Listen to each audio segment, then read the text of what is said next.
In 1990, Christopher impresses all teachers in school by completing a test that took Einstein 3 days in just a few hours.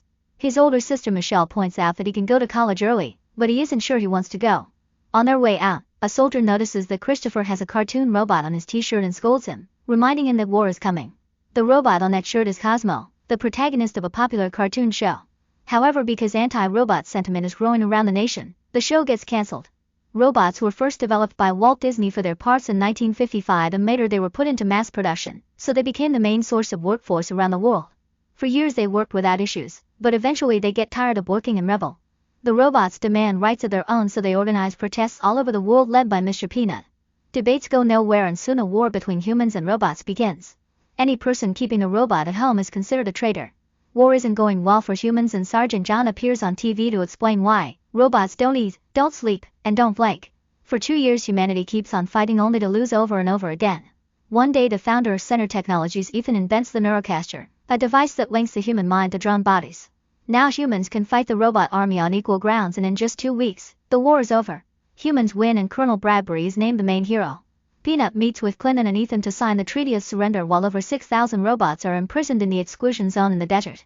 Sometime later Ethan releases a smaller version of the Neurocaster for people to have at home.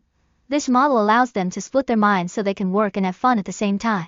In 1994 Michelle is at home trying to remove the monitor on her ankle, but she has to hide her tools when Ted bursts in using a Neurocaster. He scolds her for her behavior and reminds her that even if she escaped from all her previous foster homes, he won't let her do so here. Michelle replies by pointing at the pile of stuff he's hoarding, pointing out that taking things from the exclusion zone is illegal. Afterward she goes to class and the teacher is also there in her Neurocaster suit. All the students are forced to put on their helmets and when Michelle refuses to do so she's sent to the principal's office.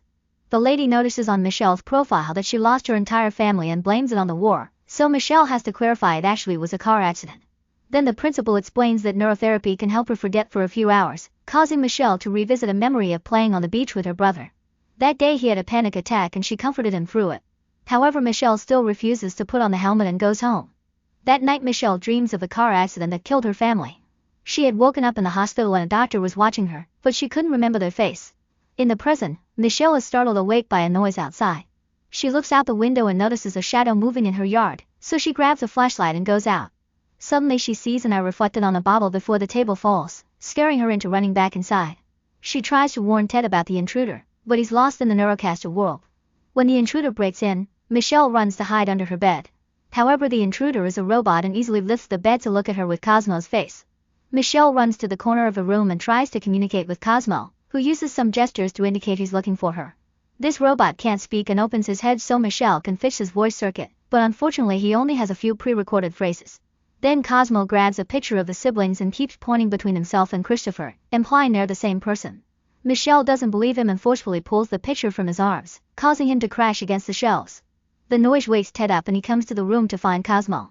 He blames Michelle for this and yells at her, triggering an argument that ends with Ted pushing her against the robot. Cosmo makes the same gesture that Christopher used to make, convincing Michelle of the story before pushing Ted against the wall. A furious Ted grabs a golf club and tries hitting Cosmo, who quickly breaks the club and pushes Ted again.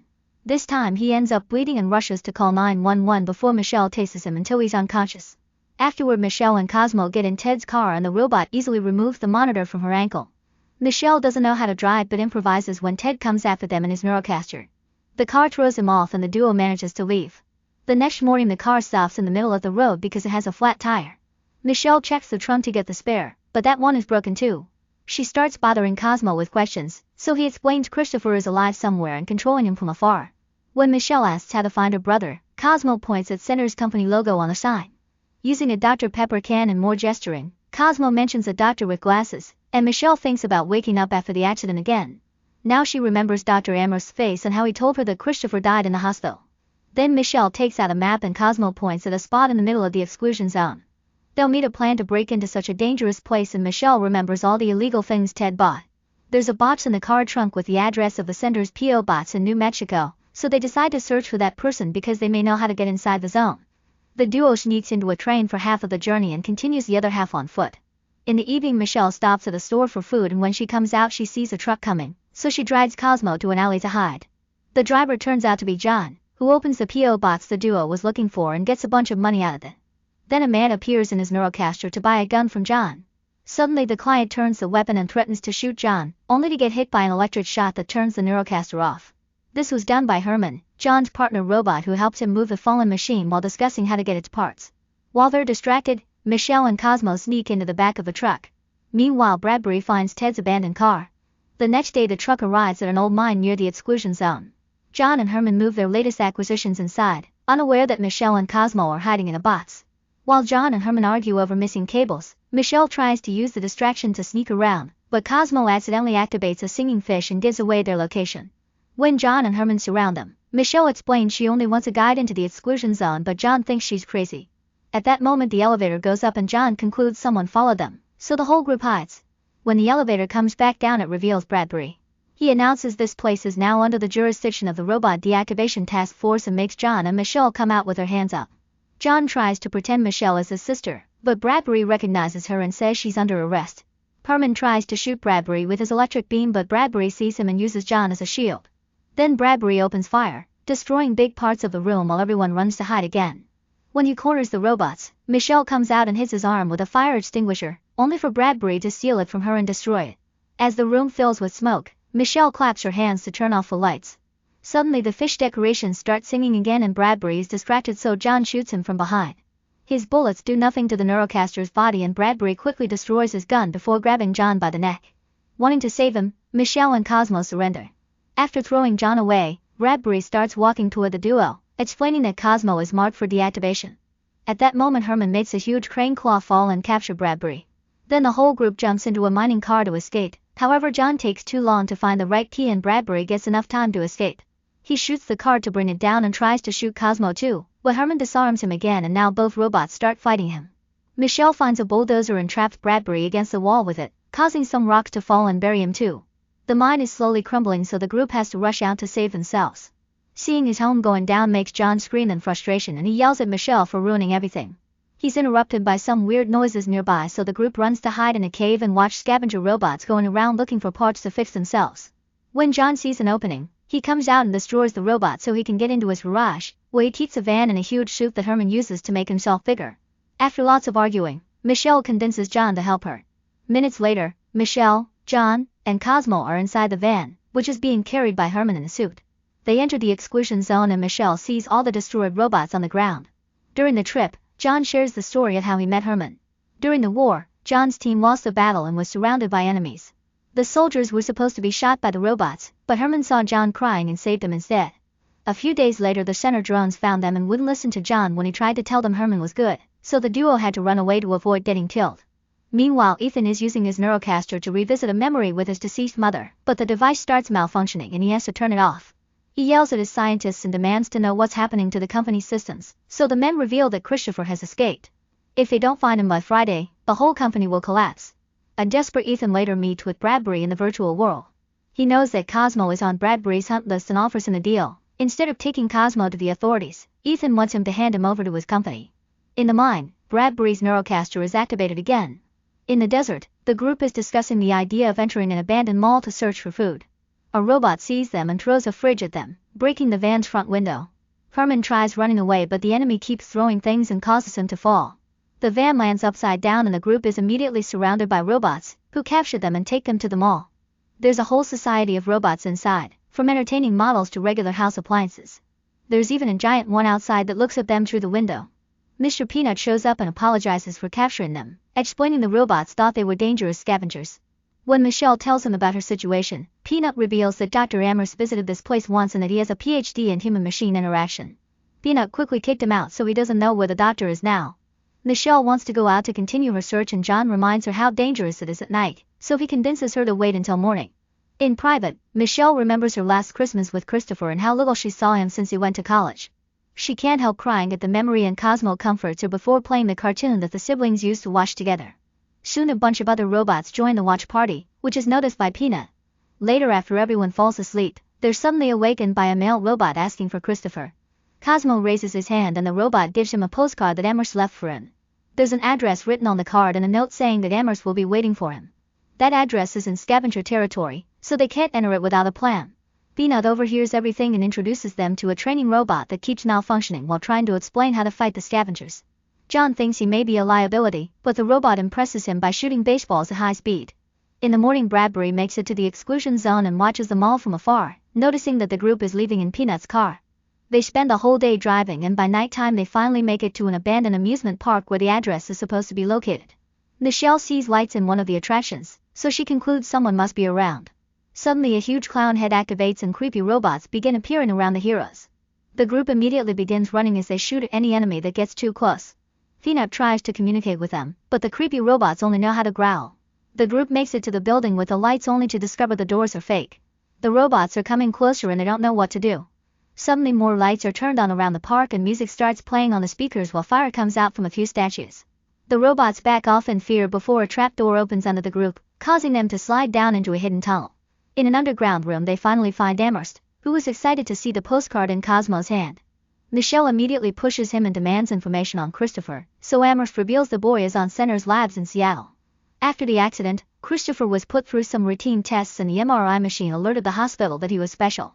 He was exactly why they needed to win the war, so the doctor let Center take him and lied to Michelle about his death. Amherst now activates a computer that plays a video of an experiment. Christopher had been comatose and they thought it was permanent, so they connected his brain to the Neurocaster network to make it work. Amherst isn't proud of this but thinks it was necessary to save the world and points out Christopher would have died in bed if they hadn't taken him. 13 months after the beginning of the experiment, Christopher woke up and Amherst wanted to disconnect him. However, Ethan refused and threatened to kill Amherst if he tried. The doctor decided to run away, but before he left, he established a tiny connection between Christopher and the outside network.